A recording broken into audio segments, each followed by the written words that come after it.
இன்னைக்கு லஞ்சுக்கு வந்து ரொம்ப சிம்பிளா அண்ட் ஈஸியா முடியிற மாரி செஞ்சிடலான்னு சொல்லிட்டு, கிச்சடி செஞ்சிடலாம் அப்படின்னு சொல்லிட்டு பிளான் பண்ணியிருந்தேன். கிச்சடி வந்து இப்போலாம் குண்டுக்குமே ரொம்ப பிடிக்குது. என்ன செய்றதுன்னு கேட்டா, "கிச்சடி செஞ்சுரு" அப்படின்னு சொன்னோனே, நானும் வந்து கிச்சடி செஞ்சுருவேன். எனக்கும் அதுவுமே ஈஸியா இருக்கும். ஸோ கிச்சடி வந்து பிளெயினா செய்யாம எப்பயுமே இப்படி கொஞ்சம் ஃப்ளேவர்ஃபுல்லா செய்வேன். வெங்காயம், தக்காளிலாம் போட்டு நல்லா மசாலாலாம் போட்டு, அப்போ அது நல்லா ஃப்ளேவர்ஃபுல்லா இருக்கும். அப்படியே பிளெயின் கிச்சடி சாப்பிட்ற மாரி ஒரு ஃபீல் இருக்காது. சம்மர் ஸ்டார்ட் ஆயிடுச்சு அண்ட் இந்த சம்மர் ஹீட்டில் குக்கிங் பண்ணுறது ஒரு பெரிய டாஸ்காக இருக்குது.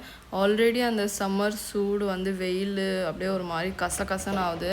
அண்ட் அதுக்கு மேலே இந்த குக்கிங் செய்யும் போது அந்த குக்கிங் ஹீட் வந்து இன்னுமே ரொம்ப டயரிங்காக அப்படியே ஒரு மாதிரி கசகசன்னு ஆக்கி விட்டுருது.